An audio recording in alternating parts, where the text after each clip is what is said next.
Well, if you're just joining us, everyone, welcome to Ambition Amplified. I'm your host, Christian Garfias. Today we have a very special guest joining us. Please give a warm welcome to the multi-talented Nor the Alchemist, a musician, an entrepreneur, a creative force who's been at the forefront of the rising wave of Desi artists, making waves globally. Would you like to say anything, Nor? I just appreciate y'all for having me on, and I'm just very thankful, just showing a lot of gratitude for the opportunity, quite honestly.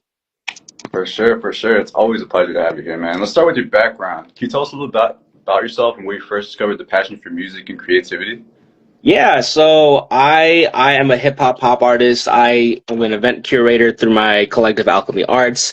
I have been doing music since I was 13, 14 in high school. I started writing poetry and just went from there. I did this because I had a choice of wanting to help people, and I just didn't know how to do that. I wanted to either help people through neuroscience, Yeah, Alzheimer's research and all that scientific stuff, which is nice, yeah. which I turned down Loyola's full ride for. Hmm. Or to help, to get myself into a shit ton of not debt with Yeah. Columbia College. I guess that feels like a death sentence. All these loans, but Yeah. um, I chose music business so I can, understand the business side of the artistry, and music is what helped me. Oh, that's my fiance right there, kind of. What's up? Yo, that's what's up. Shout out to my fiance, kind of, I love her. But I I was like, how do I want to help people? Do I want to help people through medicine? Do I want to help people the way music helped me? And that's where I chose where I wanted to do. And, music can help spiritually, emotionally, mentally, whereas medicine or that realm is more of a physicality. And of course, there's a big lane for that, and everyone needs medical attention. You know what I'm saying? That is what it is. But a lot of people, I feel like, choose to live because of music, and that's something that I resonated with wholeheartedly. If it wasn't for music, I wouldn't be here. For sure, man. And it sounds like you were at a crossroads. Was there ever a decision that you kind of made where it kind of made you, oh, like I'm set to do this? Was there ever like an event and a point? Yeah, my parents were going through a divorce right when I was deciding which college I wanted to go to, so it made life a little bit easier. I'm like, my parents were very, I was a straight A student for the most part. I had a, top 10 percentile, blah, blah, blah. Yeah. I was in AP classes, all that fun stuff because I was preparing to go into medical school to be a doctor. And that's the dream I had for such a long time. And I think that was a dream that was instilled from my parents. Even though I liked the idea of it, it didn't feel like it was the idea of my own, right? It was something that I was good at. It was something I was curious about. It Yeah. was something that I could see myself doing. But that crossroads really went down to, throughout my high school life, I was, dropping music and I was getting ridiculed left and right. But even then, there's still something inside me that was just like, you need to keep going. And, everything worked out conveniently enough. I'm like, hey, mom, Got it. I know you're going through divorce. I'm going to go to music business, and that's what I'm doing. So good luck with that. It's kind of how it Yeah. went. Always about differentiating yourself, I feel like. Awesome, man. That journey is inspiring, dude, especially with people I kind of going appreciate through that. that. Yeah, man. Most definitely. Many people don't know that kind of this Desi kind of wave popping up. How does it really feel to be part of that wave? And where do you think this cultural moment is happening now? It feels, I mean, I've been through many versions of myself in the past 10 years that I've been doing music, especially when I went to Columbia College and meeting professors who were in the industry, like Alex Fruchter of Closed Sessions, Lauren Wells with his Okay. pop track, with him practicing law and entertainment, and many other notable figures. Just going to as many networking events as I can, and I've seen the Chicago music scene shift in the last 10 years, and have been in the pulse of what has been changing and what has been stagnant. And I can tell you that the biggest thing that has started changing is there's more spirituality embedded within the Chicago music scene. I've seen people are talking about manifestations. They're talking about gratitude more. They're talking about all of these different tools to help you in the spiritual sense and really embodying it with the music, whereas before it wasn't like that as much. I feel like, and Yeah. that's probably a whole generational shift outside of music too, but I can tell you in the music scene it is being it's being discussed a lot more of why are people succeeding where they are, and they're saying, I'm manifesting it, I'm putting all this work in, I'm putting the gratitude in, and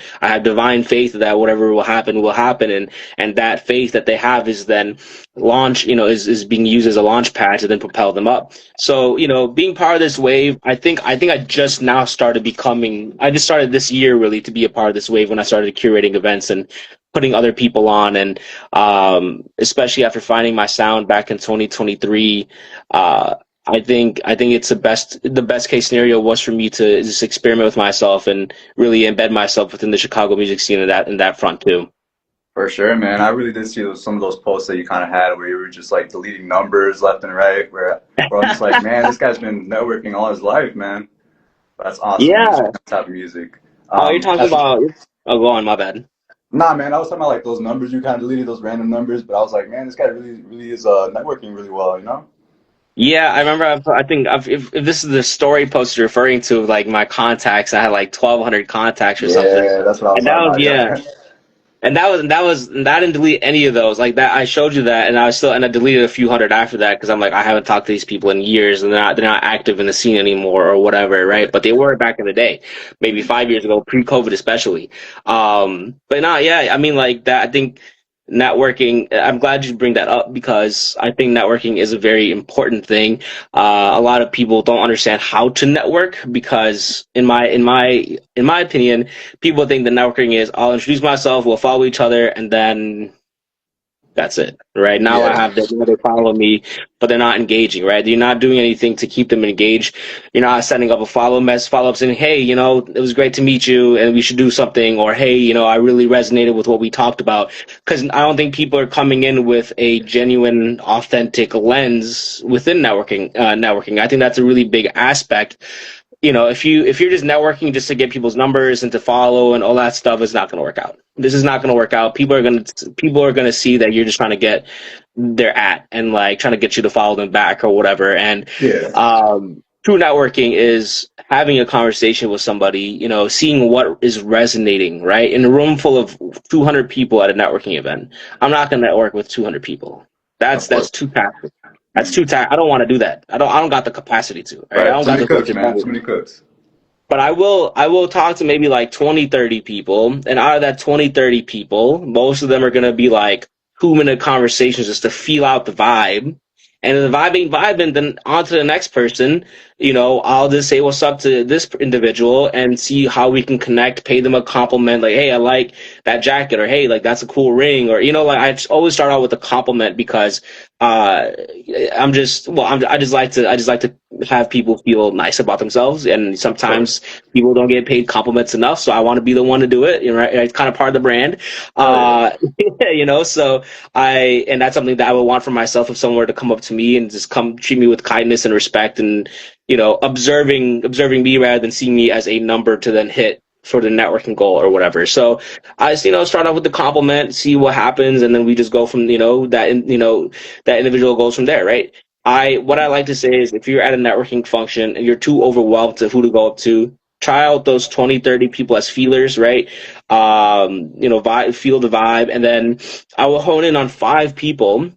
I would have a genuine conversation with 5 people that is like 10, 20 minutes, and that's just going to be natural. It's just going to be natural. It's just going to you're just going to vibe out, and you're going to find things that y'all have in common and be like, and it's almost like speed dating, but networking, right? So you're going to find the people you mesh with, and you're going to then, have that conversation. You're going to want to have that conversation, and it'll just go off on however many tangents that it does.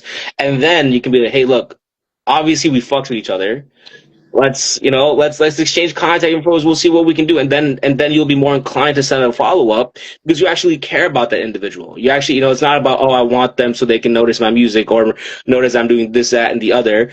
All these industry leaders can see through the bullshit. How many times have they been have they had people come up to them with that intention? I'm sure after a while they'll know, oh, this person came with this intention, so I'm not gonna rock with them. And then this person, oh, this person's different.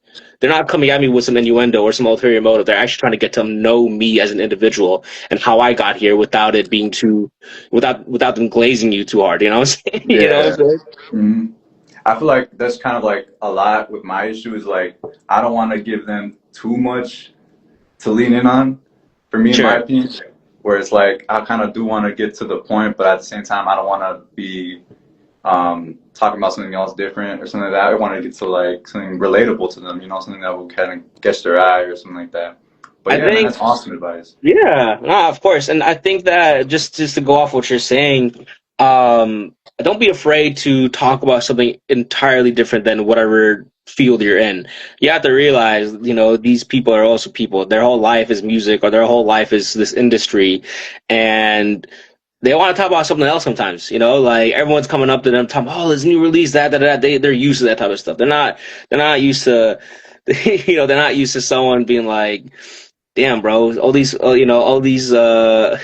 like all these people just trying to come at you one way or another. I see, I'm just Yeah, like, well, shit, I like it. Hey, looks like you like anime, bro. Fuck, give me your top three right now. Tell me, yeah, what's up. Give me your top three that's right now. excellent. Or Mhm. and you would be surprised. You would be surprised on how much more receptive that person will be because now you're talking about things.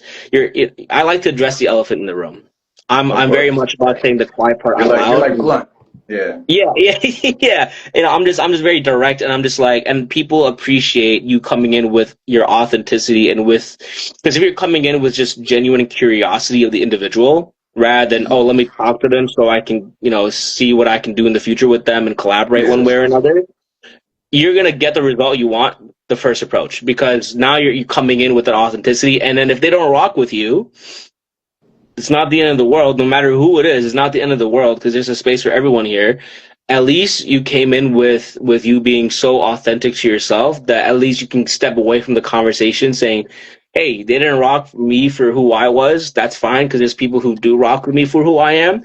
Yeah. At least I wasn't fake, right? At least I Mhm. wasn't trying to be likable. I was just being me, and Right. that's For something sure. that is very important for the networking sense for sure." For sure, man. That's awesome, man. You sound like you're staying on top of music, staying on top of entrepreneurship. It sounds like you wear a lot of hats, honestly, especially when I saw on your page. How do you balance all these roles when you're staying true to your identity as an artist? I'll give you a great example. So I rebranded myself from my artist name being Noor, which means divine light. My name is Noorani, so I'm just taking three letters out of my name, It reminds me going of like back to the that root. Nas name, Nasir, and then he broke it down to Nas. Yeah, yeah, yeah. Basically, yeah, exactly. And what I wanted to do when I created Alchemy Arts, I was like, how do I tie in my music with my entrepreneurship, community building, putting other artists on, etc. I changed my name from Noor to Noor the Alchemist, and that did two things for me. One, my SEO is so much better, my search engine optimization, because there's like 10,000 Noors if you type it in. Yeah. And I'm like, how am I going to compete with this? But there's only one Noor the Alchemist. And that also ties in with Alchemy Arts. So, like I said, it's twofold. Now that helped with the branding and that helped with my SEO as an artist. But how I balance all those hats is I integrate it as much as I can, right? Integrate. So That's it doesn't awesome, feel man. like, yeah, it doesn't feel like 20 different hats. It just feels like three big hats. And then once I'm in that mindset to do what I need to do on the artistry end, it'll somehow, coincide with the alchemy art. It'll coincide with other ventures that I'm pursuing. And those are the two main ventures, right? My music and my community building. And that in of itself coincides naturally just because I want to use my music to help people. So this community building is doing the same thing just with a different twist. I'm helping artists shine their light. I'm giving them 20-minute sets. I'm paying them however much I can. And, it goes beyond just that, right? Alchemy Arts is a networking collective. We're here to not only focus on events, but music business panels or workshops, and things that I want to get into in the future that will transcend what the current perception of Alchemy Arts is. Awesome, man. That's really powerful, dude. Especially when you're trying to get that on your own. When you first started Alchemy Arts, was that already something on its own, or did you build that up as an artist? So, can you rephrase that question? Like, was Alchemy Arts already its own thing before Nor the Alchemist? Were you balancing these two things like differently or separately? I got you. So my music started first. Alchemy Arts started in 2023, and it was like a Okay. mass recruitment phase I had for 3 to 4 months, and I found 14 people, and they all had different roles, and it just crashed and burned. It crashed and burned. Half of those people ended up dipping out, and Mhm. there's some animosity, ego on both sides, and that's just something to take as a learning lesson. Of course. Um, and in that sense, I decided, hey, there's still some people left in this group. Um, I want to see what I can do. So in 2025 is when I was like, look, I'm going to find two really great people that align with the vision that I have, and we'll do a little test run on an event and see how it goes. And Cafe Mustache was that first event on April 23rd of 2025, and I was taking another artist. You may know him as Nucci. I took him under my wing because we wanted to understand a better aspect of how to curate events and things of that nature. Yeah. And it was really just us two in that particular sense for that show. But we made it a great thing, and he learned a lot in that sense too. But going back to your focal point of which one came first, definitely the music and then Alchemy Arts. But now Mhm. Alchemy Arts is getting more traction just because of the success, God bless, that we're having with whatever events that we're throwing so far. For sure, man. I did see that one, Chicago X Milwaukee. That was really dope. How did you That was reconnect with Jeremy's idea. That was Nucci's idea, actually. Chicago X Milwaukee. That was all him. About That's that's the first show he came up with me. I want to do the Milwaukee Chicago show. I'm like, hey, I know people in Milwaukee. I know a bunch of artists. He knows a few artists as well. Let's see what we can do. And we had Sub T be the incubator for that. that's sick, man. That's really awesome. Especially we've got artists from two different cities, dang near almost the same place too, on the coast of Lake Michigan. Right. Man. Let's dive deeper into your creative process. When you're making music, what's your starting point? Is it a beat? Is it lyrics? Is it a mood you're trying to set? So it's definitely the beat first. I think I go through a ton of beats that I go online, or I have producers sending me beat packs, and I listen to it. And if it doesn't captivate me in the first 10 seconds, I know it's not for me, which is totally fine. It doesn't mean it's a bad beat or anything. It's just not for me. Um, by that point, usually within the first 10, 20 seconds of me listening, I start vibing out. I'm like, all right, I start writing a little bit, or I start having like the hook already in mind. Yeah. And I usually start out with the hook, and then the verses and stuff. I like to make sure the hook is this focal point because it is supposed to be the catchiest part of the song. It is supposed to be that is what people will remember. They won't remember the verses as much unless they really tap in with you like that, but they'll remember the hook, especially if it's a first time listener. So that's something to keep in mind. But also, Gotcha. yeah, also not skewing your own integrity of like, I'm not trying to sell out and just make catchy hooks for the sake of it. It's supposed to resonate with you too. That's how you get your frequencies out, how you get your healing frequencies out, right? By resonating with what you're talking about. Oh, yeah. Yeah, so it starts with the beat, then it goes to me writing some stuff, and then it could be a matter of a few minutes I write the song, or it could be a few hours, it could be a few days. I could be spending a year on the song, just going back into it after I've recorded it. I'm like, oh, I'm hearing this, that, and this, so let me go ahead and change this, rework that. My song that I released a few weeks ago, like that, I recorded that September of last year, Hmm? 2024, and I just released it September of this year. So it was Okay. a full year. And I kept going back to the studio and I kept wanting to change some stuff around because I'm just hearing things that's not on the song. Have you heard of Claire Audience? Yeah, yeah, yeah. Hmm. So that is like I can literally hear what should be on the song, but it's not actually in the song that I'm listening to, right? Yeah. I remember I was working on like that with Deezy because he's the producer, Mhm. and we had our first preliminary session. Jesus, my first session with them, right? Mhm. And I was like, yo, how do you do that? Like, I was listening to two layers. I had the Yeah. bass layer. That's the one I recorded. And it felt like there was like a falsetto layer or like a high mid layer. Yeah. And that's the thing that I was hearing. And I was like, yo, how'd you do that? What effect did you put on it? He's like, what are you talking about? I'm like, this is what I'm hearing now. Let me go record it so you know what I'm referring to. Yeah. And I come back, and he's like, bro, that was not on this at all whatsoever. And I'm like, well, it looks like I had to be because I heard it. So I usually use a lot of the spiritual journey that I've been has woven a lot within my creative process, and I've been more receptive to receiving from the ether. As much woo as that sounds, I don't care. Michael Jackson thought the same thing. He said he had to wake up at 3 a.m. if he had an idea, and if he Yeah. didn't take that idea, Prince would take it. That Mhm. is clairaudience. That is, taking in whatever the ether, the divine is giving to you. And if you don't use it, someone else, they're going to give it this, universe is going to give it to someone Yep. else. Another intuition, right? Mm-hmm.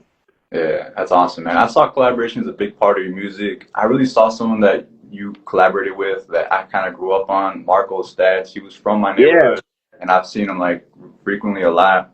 That's kind of my favorite artist you kind of collaborated with. But who have you worked with really pushed you creatively, and who's still on your dream list to collaborate with? Who has pushed me creatively? I would say the Jabari, from Soundscape Studios. He's an amazing engineer. Soundscape Studios does not exist anymore. It's now Classic Studios. They bought that building out. Jabari, I have not seen this man since 2019, but he was there giving me all these lessons as him being very musically inclined and me just not knowing what the hell how to even go up an octave at that time. And I would say he helped my process because there's so many things I think about to this day that he said verbatim. They're like, oh, think about the character of the song. You're like, how do you you're so monotone. How do you you need to inflect? You do this and that. Like, think about what you're trying to portray, and give space in your music. Oh, you're rapping so much, like you're not giving enough space for the people to understand. Like, oh, think about it like Drake on Twitter. Twitter has 150 characters. You have to say what you got to say in 150 characters. You can't be beating a dead horse. And I'm like, okay, all these bits and pieces of advice I'm still using to this day, and that is because of Jabari. Hell yeah, man. Shout out to Jabari, man. Jabari. Jabari. What's up? Hell yeah, man. No, I'm saying shout out to Jabari wherever you are, man. Yes, sir. Hell yeah. Now, looking at your style and your vision, man, is there anybody that inspired you early on or recently, or any worldwide artist that kind of shaped your current vision or style, really? Yeah, you know what? I didn't answer the last part of your last question, but it's going to go well with this question you're asking. So who I want to have collaborations with? Big Sean. Number one, Big Sean will be the guy. I peeped you were in his studio. I peeped you were at his book signing. That's dope, man. So studio, I'm not too sure of. I was definitely in his books. Oh, I was my bad. Backstage. Backstage. Yeah. So that one was in 2017. That's a whole crazy story about manifestation that I would love to talk about. But I will answer your question. So yes, Big Sean, I've seen him a few times this year because he had his book that came out called Go Higher, and I resonated with that book a lot. I saw he had some book signings in LA, Detroit, and New York. So I was like, a Spirit flight's only $99.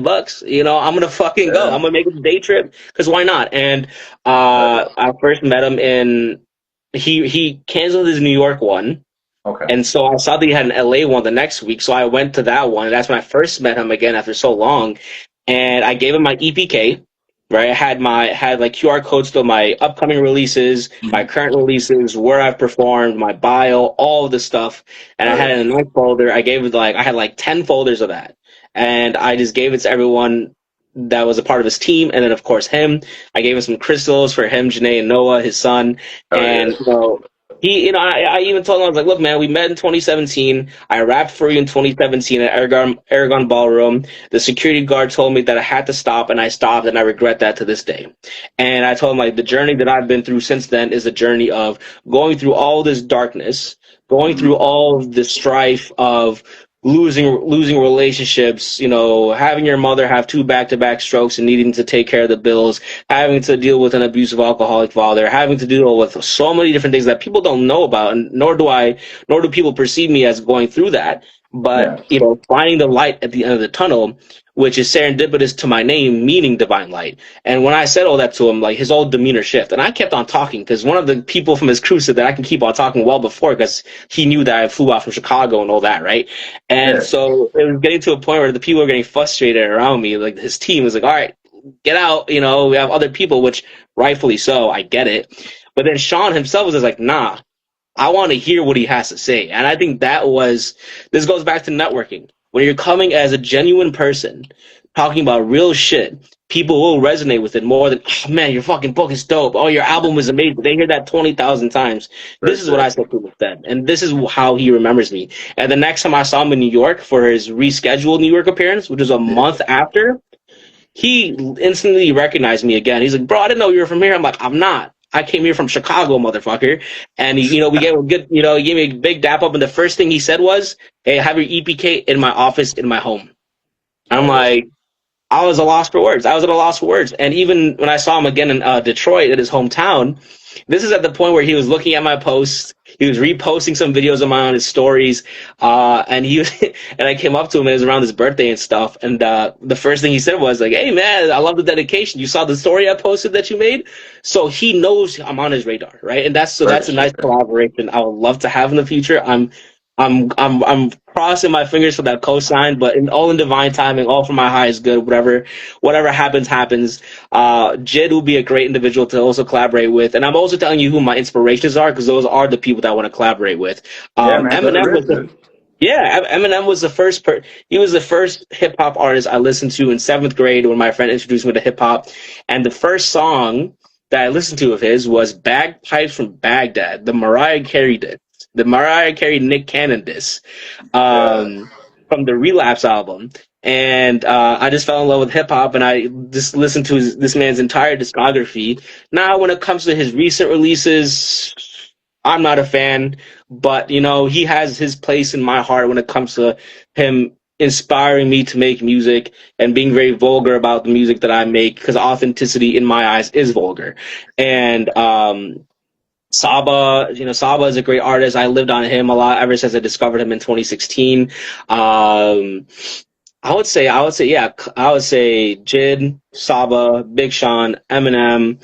I would also say, on the melodic sense, Justin Timberlake, Michael Jackson, The Weeknd.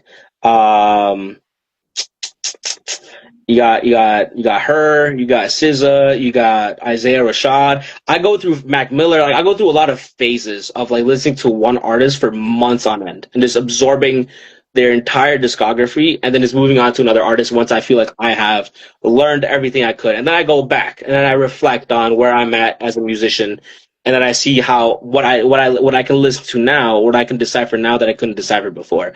But yeah, in terms of the inspirations, I would say those are my top 10 for sure. For sure, man. I know when I heard Blue Jay, it gave me a lot of Isaiah Rashad vibes, especially on the Really? beat. Yeah. I appreciate that, man. Everyone loves Blue Jay, and you have no fucking idea how frustrating that is, because I don't have the performance version of that song, and and this song's from 2020, so people are still asking about this song, and I was like, I don't have the performance version, but now we got AI now. I'm sure I can just splice that, and I'll be fine. Yeah, I can splice the hook. Yeah, do Yeah, something. it'll be fine. It'll be fine. Hell yeah, But I appreciate the compliment, though, for real.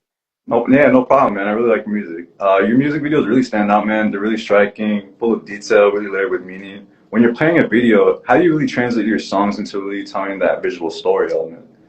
Man, I'm glad you brought that up, because I write out scripts for my music videos. I see the frames in my head, and I'm like, okay, let me go on Google Maps. Let me take a picture of the frame that I'm looking at IRL.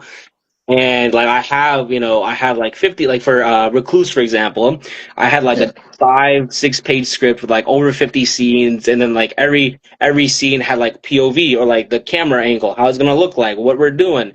If I wasn't in music, I would 100% be in film, because I love the producer role. I love the directing role a lot, and I have, being in this industry, working with a lot of videographers, photographers, I know just enough of their jargon, their language, to then convey what I'm trying to see in my music video. And that is great for my video counterparts, because they appreciate that too. Same with music engineers, sound engineers. And, I see what the vision I have. I'm like, okay, I want this and that. I'm going on Peerspace. I'm looking up scenes. I want to have dancers on this video. Let me know some dancers that I know. Let me see who can connect me to who I need to get connected with, relying on that networking that I've built up in the past decade or so. And, I'm like, all right, well, I'm a videographer. I have my people, I have my cast, I have everyone. Okay, let me make the script. Let me send out the treatment. Let me see what we need to do. And, I just use a very collaborative effort to make things come to life. And, there's sometimes people may not see your vision because it's in your head, right? And it's truly a matter of then, look, let me cook. You'll see what I'm talking about. I remember one of my favorite directors that worked on Popstar, Chris Loggins, shout out Chris Loggins. He was very receptive to what I had to say. And I'll be like, all right, bro, for this scene that we're doing right now with Marco, I want you to come in like this when you start shooting him. Because my last scene was me doing the dance stuff, and I was like, all right, for this scene, bro, at the end, I want you to go like this. So then you have that transition in the music video. Mm-hmm. Or me jumping up and down. It's like one frame you see me jumping up, and then the other one you see me coming back down. I'm like, all right, now you have to talk to me. So I use a very creative approach with the film aspect. I believe everything is intentional. Even the color schemes, how I want things color corrected, how I want the vibe, the feeling, everything I put is very intentional. And most of it has to do with duality. Most of it has to do with, creating some type of storyline. Popstar was definitely more of like just cool music video. We got some choreographers. We got some cool stuff, happening. Nice production value. Yeah. Recluse was like done in a parking lot for 3 hours, and 2 hours was like at a Pure Space location. And out of that 5-hour production time we had, we then edited everything, and then we made it to the music video that it is. And it looks like that it was a lot more dynamic than what I'm stating, right? But it's the resources that you use and how you use it, and you can really take, you can take something like you can like take something that's so small, right? Like an idea, framework, something like that. Mm-hmm. And you can. I feel like I'm pretty notorious for working with what I got, and I could be doing better with that. There's other people I see who have less resources than me, and they're doing a lot of cool shit. And I'm like, and that inspires me. I'm like, all right, I see what they're doing too. I will, I see what they're like, what little they're working with. Let me try to match that, or let me get, it gives me a drive inside to be like, all right, let me do what I got to do then too. I'm gonna do this that way, and take what little I have and make it into this, right? Sure. Making a mountain out of a molehill, but in the best way. Awesome, man. Awesome. Yeah. Out of all the videos you created, which one do you feel like best captured that vision that you were trying to like really manifest? I'm sorry, can you repeat your question? Out of all the videos that you created, which one do you feel best captured that vision that you had, and why? Well, I'm gonna comment on my girls first. Yeah, it is pages long. It is pages long. Pages long. I've had it for a while.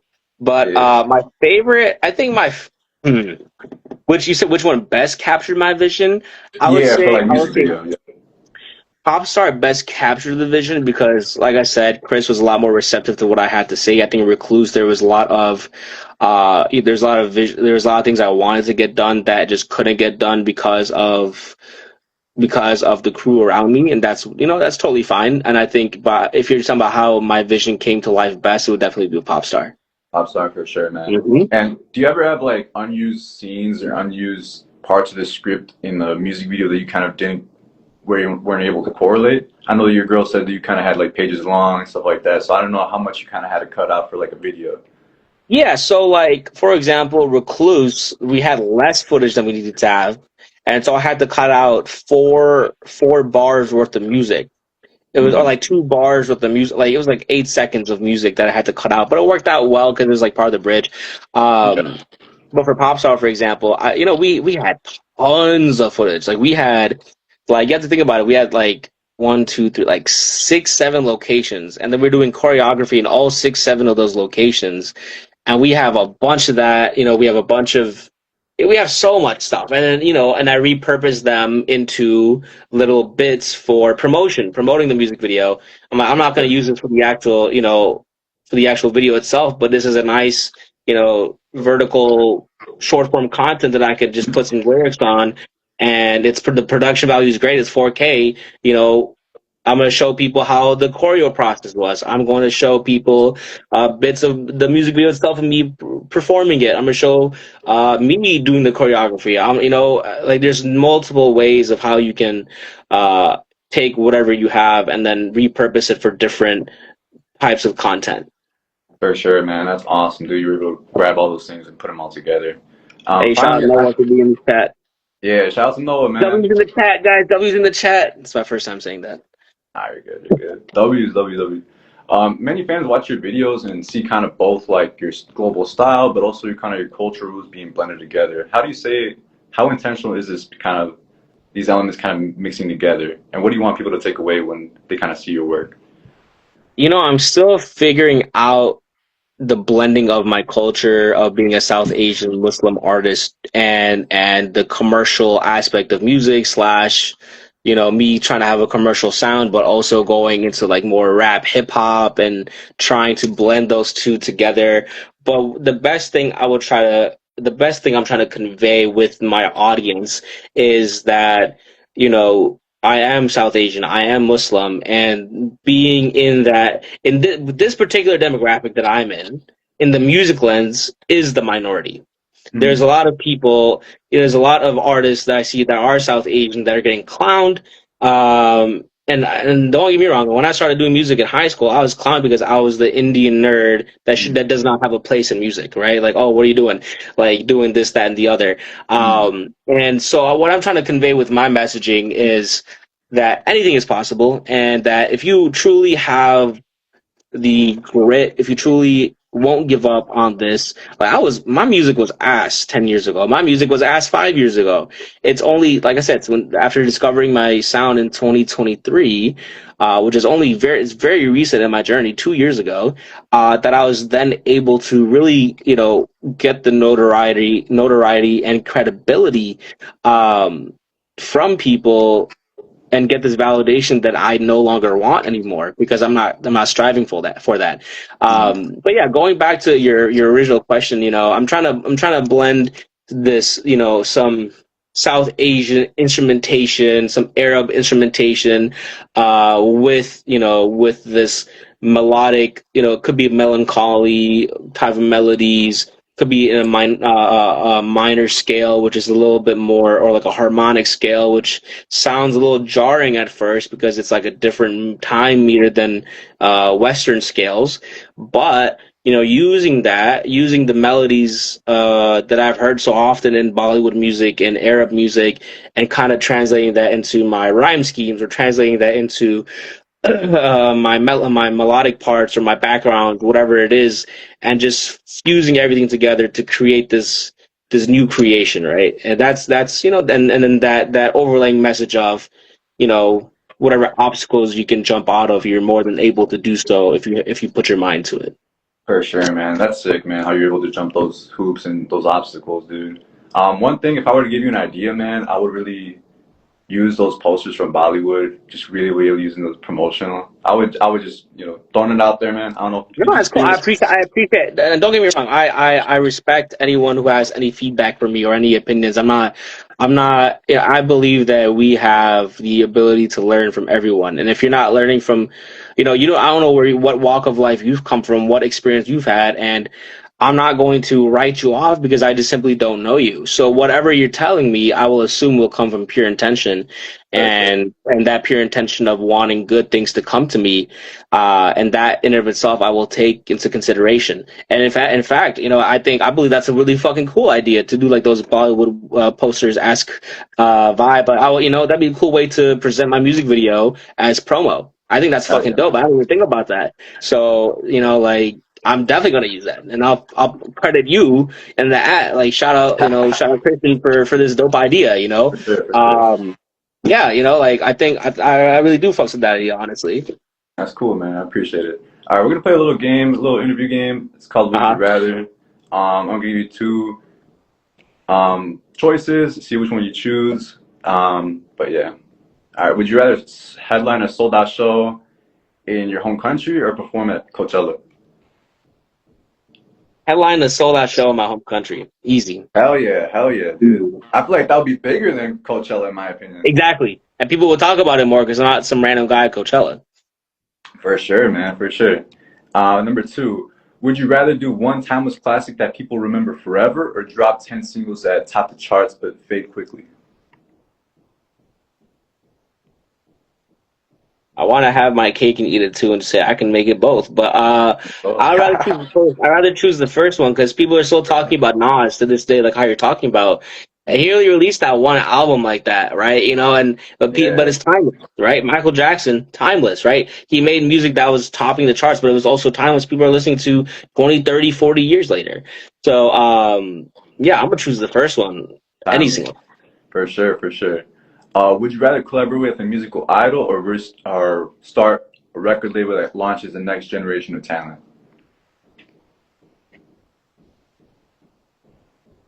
Say that one more time. So would you rather collaborate with your favorite idol or would you rather start a record label that launches the next generation of talent? Hmm. Honestly, I'd selfishly collaborate with another idol because I can start that record label whenever. Awesome. Hell yeah, dude. Little workaround. Hell yeah. I only get one chance to collaborate with the idol. You know what I'm saying? Yeah, one chance, one shot. All right. Would you rather spend a whole year focusing on only music or only on entrepreneurship? Hmm. As of currently, I mean, it's kind of currently this year has been more so entrepreneurship. So I would say 1 year focusing on that because that will lay the foundation for my music.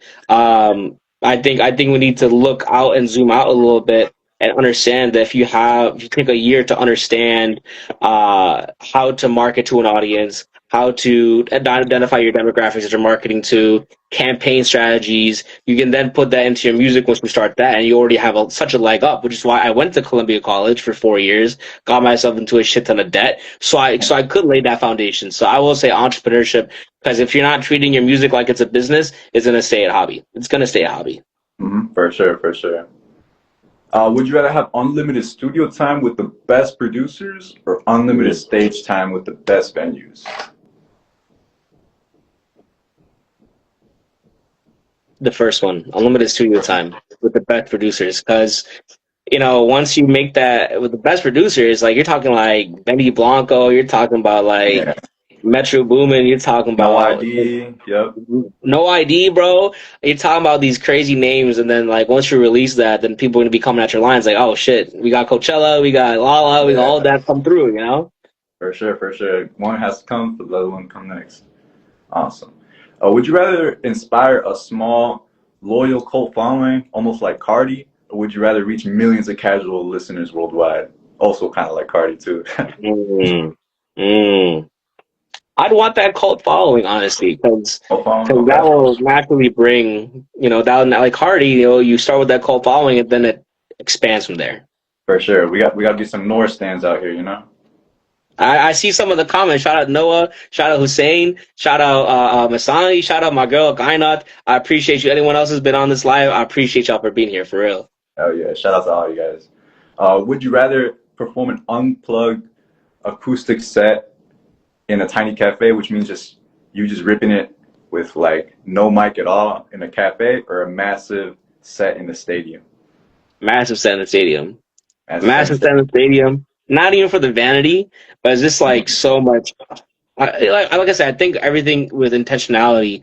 And if I'm looking at the production value of a stadium, I'm gonna curate that whole thing. And I'll have fun Mhm. doing it. For sure, man. Would you rather have your music featured in a blockbuster film or a viral TikTok trend? Almost like we kind of have seen with Humankind. Hmm. Probably.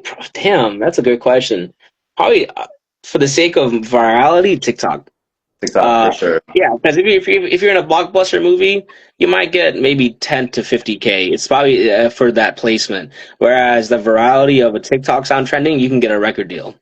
For sure, man. That was awesome. I love hearing your instincts, man. It shows how you're kind of really going through creativity in your career, and it shows kind of how every journey has its challenges. Can you share a time when things really didn't go as planned in your career and how you kind of managed to push through?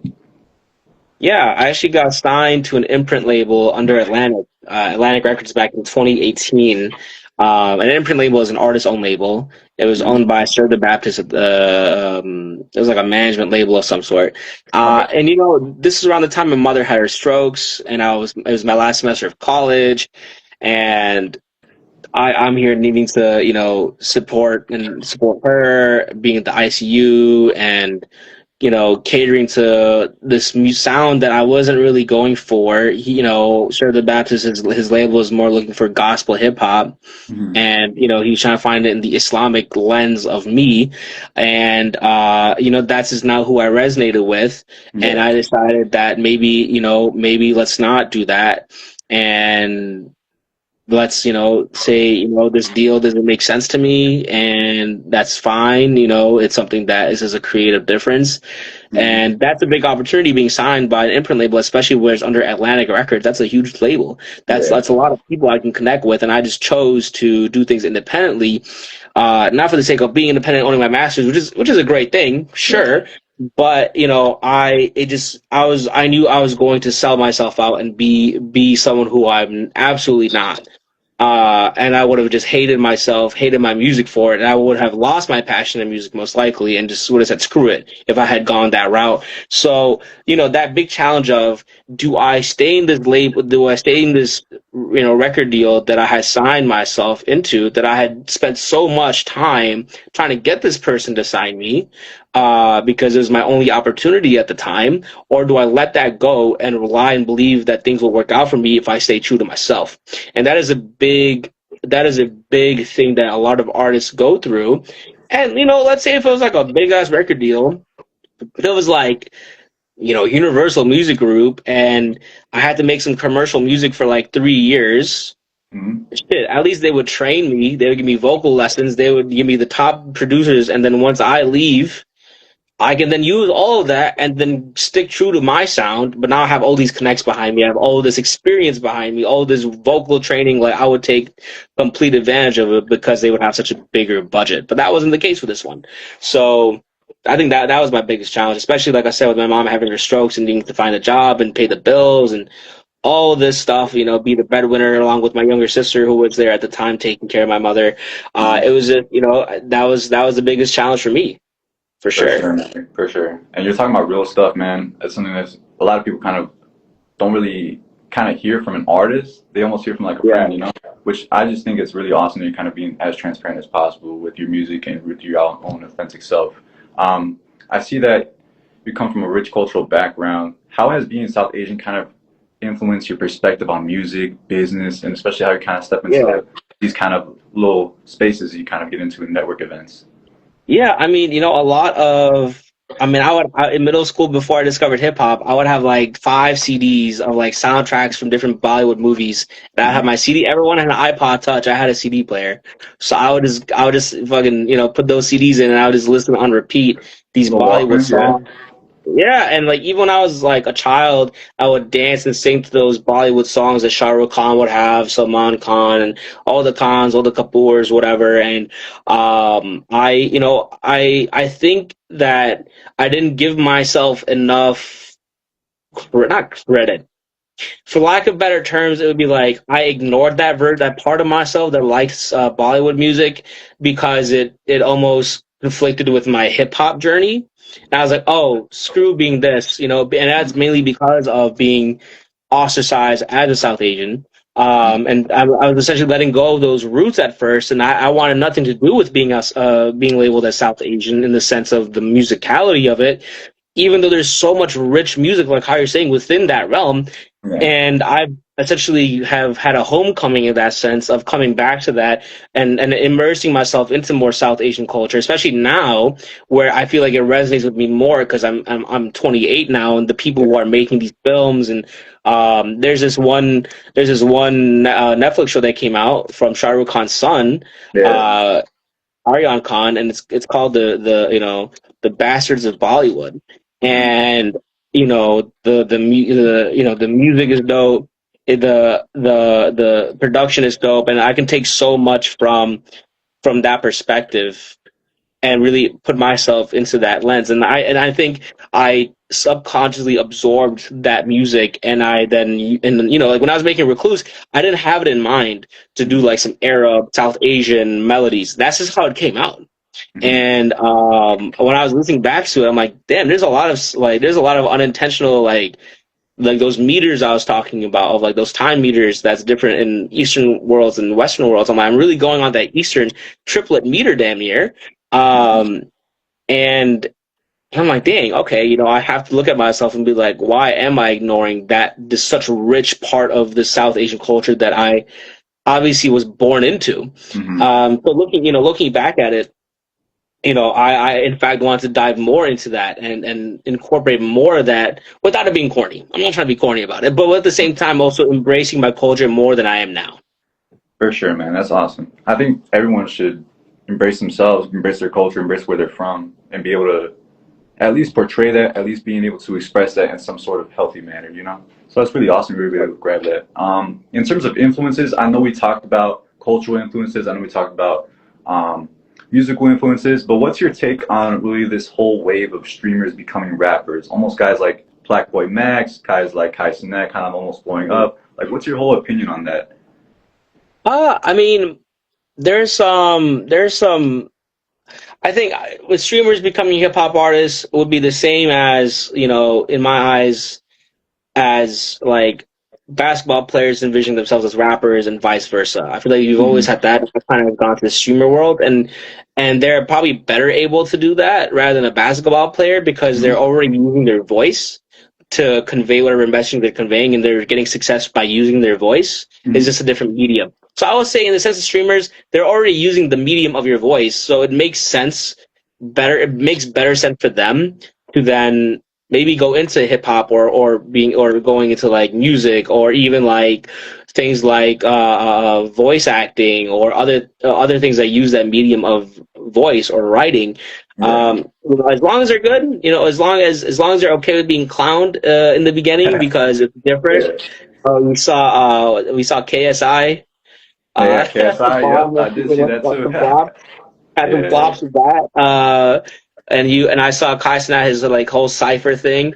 Who Mhm. was it? Duke Dennis. Duke Dennis had that future flow, had that future sound. I'm like, oh shit, wait a minute. I was like, all right, Yeah, Duke. that I'm like, kind of okay, did that's surprise me you. too. Yeah. So I think there is a lane for it. It will be looked upon as a money grab, which it could be. It depends on the intention of that streamer. Of course. Well said. I appreciate you, Raheem. Thank you, bro. That was Reem, man. I'm like looking like squinting and shit. But yeah, I think it's there's as long as there's a similar medium to that, like your Yes. voice or kinesthetics if you're playing basketball. Like Michael Jordan went to baseball. I don't know if he did golf for a little bit. I feel like there was a golf phase he had too, and then basketball. Right, he was using his body, Yeah. his medium, to do different things. And to me, it's no different than using a voice. I want to get into voice acting. I want to be an author one day. These are things that I want to get into, but still using that same medium of my voice. So there's my For answer. sure. Hell yeah, man. That's awesome. Love your answer.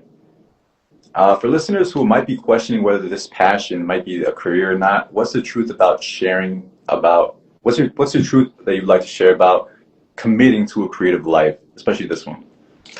So, like I said, I started at like 13, 14 years of age, and I stuck through it. I took many risks. Like I said, I even chose a different college to go to entirely, a different major, a different life, a different parallel universe. Yeah. Right, that one decision, and I've made those many of those one lifetime decisions multiple times within my career. And at this point, I am blessed to be where I'm at. I'm grateful to be where I'm at, but I'm still not where I want to be. Right, and all in divine timing in that sense as well. But a lot of people who need to understand that this is a very oversaturated market. This is, or whatever passion you get into may be oversaturated, and there may be so many obstacles. But if this is something that, if you are on your deathbed and you're like, I wish I did this, if that is where your mindset is at, then do it. Because I would much rather fail at this and give up after I've given everything I could, rather than thinking like me being in a different job, different field entirely, and thinking, what if? What Yeah. if I put in all this effort and it would have worked out? And I don't want that in the back of my head. when I'm in my dying moments, and I would think that the majority of people would also think the same way, but they just don't act on it because there may be, oh, it's not lucrative. Oh, there's a lot of work I have to put into this. Oh, what if people don't like me? Oh, what if this, that, and the other? Mm-hmm. But it's just like, what do you think for yourself? What do you want? And you'll make it. You'll turn it into reality. Alchemy Arts crashed and burned in 2023. I could have given that up after that. I was like, you know what? First time I'm gonna fucking take this L. I'm not gonna take this L after that. I still stuck with it, and now Mm-hmm. I'm having, now, and this is for the 5 people on this live. I have a music business panel that I'm setting up on November 22nd at Wake and Bakery. I'm gonna have people from the Digilog, Private Stock, Midday Live Radio, as panelists. John Wall Foundation. Hell yeah. That would not have happened if I had given up 2 years ago. Mm-hmm. Me having 110 plus people at my first Alchemy Arts event at Cafe Mustache would not have happened if I've given up. I wouldn't have been able to make these relationships with venue buyers and other people, and I would not. And now, Alchemy Arts has given me a light within my artistry. People are looking at Alchemy Arts like, damn, all right, Noor's doing this. All right, well, let me listen to his music. Yeah. If he's doing this, if this is the caliber he's doing by himself for the most part, what the fuck is he doing with his music? So, everything goes in tandem. But if you had given up on your dreams because you thought it wasn't possible, look at me as an example of things will work out. And, it will get to a point where you're going to find opportunities if you manifest it. And I actually do want to share that Big Sean story with you now that we're talking about manifestation. Yeah, man, go ahead. So, 2017, broke college student, using my loans to pay for shit, working at Walgreens. I see Big Sean as having his I Decided tour, which that was the album I Decided. I love that album. I got like the general admission ticket. I got a Q&A ticket and a meet and greet. And with the meet and greet, you can come in, like, you have early access to the venue. So you're chilling with all the people who also got the meet and greet and stuff. And there was another package at the time called the Champagne Party Package. Mm-hmm. I was 19 years old.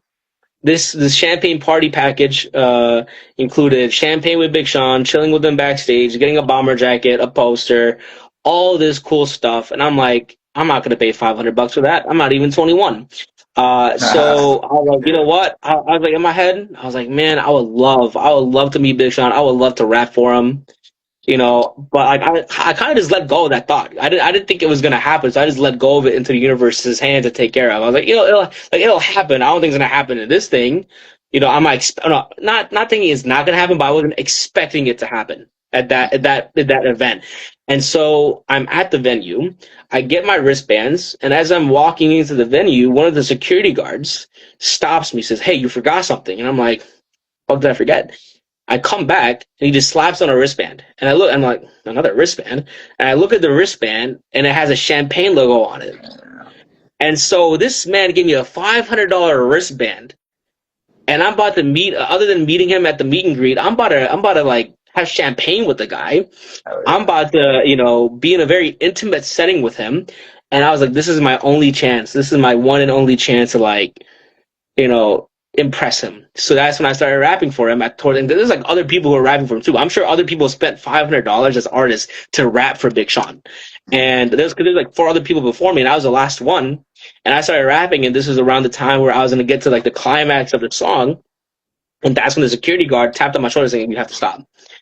And I had a choice. I was like, should I keep going the next 30 seconds or should I stop? And I was too afraid, and I stopped. And then that was a regret that I had to this day, up until reading his book, realizing that this man was on Adderall every day. He didn't even have time to fucking want to manage or sign someone if you want to. And if he did sign me at that point, it would not have worked out because of his workload.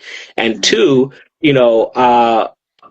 like just meeting him now and the version of myself that I am now compared to who I was back in 2017 are 2 different people entirely. And the version of myself now is someone that I'm sure he can resonate with so much more. I've made so much more waves in 2025 with Big Sean than I ever did in 2017. He remembers me now. He's liked my posts. He's shared my stuff. I'm on his radar one way or another. And the moment I know this man's in Chicago, or if I can have easy access to go to wherever I need to get to see him, he'll just come in with open arms and be like, "Yo, what's up?" So manifestation is a very big thing in that sense of letting it go and letting the universe take care of things that you have no control over. And that is a very big thing that I had to learn. And I think 2025 was the year of me surrendering to the universe, me surrendering to all the possibilities. Like, oh, this didn't work out, it wasn't meant for me. Okay, let's go on to something else. This didn't work out, it wasn't meant for me. And because I've now surrendered to the universe, I'm not afraid of rejecting people. I'm not afraid of being who I am, because I'm not here to be liked anymore. I'm not here to show a people pleasing face. I'm not here to be walked all over. I'm here to make a statement, and I'm not gonna demand respect. I'm just gonna be myself, and that respect is simply going to be given to me, right? Because I'm just being myself. And if no one can respect me for me being me, at least I respect my damn self, right? So I forgot what the original question was, but here we are now. It's all good, man. For sure, for sure. I really like that story, especially the Big Sean one. How you're able to get that wristband, man. Before we sign off, is there any upcoming projects or any goals that any fans should be excited about? Yeah, I mean, on the music sense, I have a song on the works. I released Like That a few weeks ago. I do plan on having a music video for that. So just keep in tune with that. But if you haven't listened to Like That, it's dedicated to my fiance. It's a little saucy, a little promiscuous. I'm on some Jason Derulo, Jack Harlow vibes. So Okay, take okay. that for what you will. You know what I'm saying? Yeah. If you want a catchy song for the fall, and it's cuffing season soon. Like this is for all the people who like envision like, I will. It's kind of like that Bollywood dream sequence. Like so.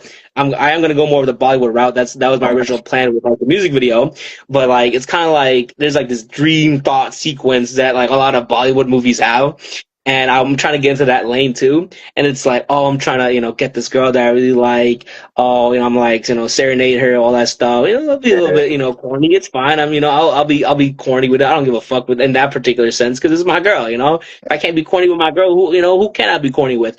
But that's the vibe that I'm going towards. But like the song is very like sexy, very has some lightheartedness to it. It has a lot of like commercial pop elements with some hip hop intertwined with the verses. And it's something that you can just jam out in the car to when you're in your daily commute. So listen to Like That, Noor the Alchemist. That's who I am. Any other releases I have? Like I said, I have another release maybe in 2026.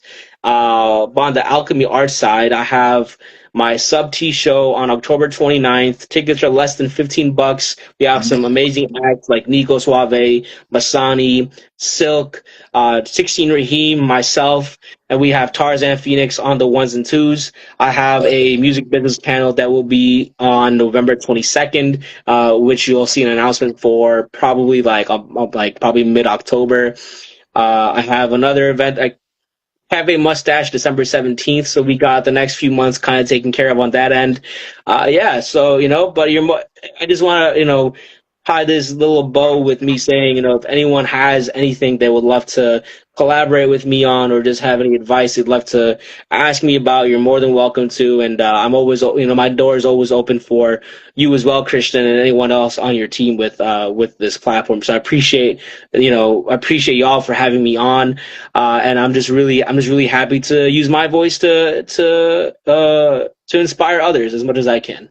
Hell yeah, man. We always appreciate you and always giving us that opening lending hand, man, for sure, for sure. Before we sign off, where can people find you at besides Noor the Alchemist? Is that Noor the Alchemist on YouTube? Is that Noor the Alchemist? It's everywhere now. Thank God. That SEO is working out. Noor the Alchemist everywhere. On TikTok, YouTube, Instagram, all that. Just type in Noor the Alchemist, Noor. If you don't know how to spell alchemist, Jesus Christ. If you don't know how to spell alchemist, you can fucking go on Google or Siri and find out. All right, Noor the Alchemist. Hell yeah, man. And lastly, Noor, before I leave you with these words, what does ambition really mean to you, man? This is what it means. It means like, I think everything I've kind of talked about is because of my ambition to break stigmas, is the ambition to be the best that I could be as an artist. And ambition to me is drive. It is not faltering with the values that you have, for the sake of others and for the sake of the negative talk that you may have with yourself, because that's also a big aspect. So ambition is looking at all the reasons not to do the thing that you want to do. It's for the if it's for the betterment of society and all that, right? But looking at all the things that are stopping you, and you looking at that wall and being like, "Fuck that, I'll find a way to scale it. I'll find a way." Fuck yeah, man. That's a beautiful perspective, Noor. Thank you again for joining us, man. And to our listeners, thank you for tuning in to another episode of Ambition Amplified. Follow us on TikTok, Instagram, and YouTube at Ambitious Entertainment. And remember, dream boldly, work relentlessly, and what Noor said, never stop amplifying your ambition. Until next time, I'm Christian Garfield. I'm with Noor and Alchemist, and we'll be signing off. Thank you so much, ladies and gentlemen.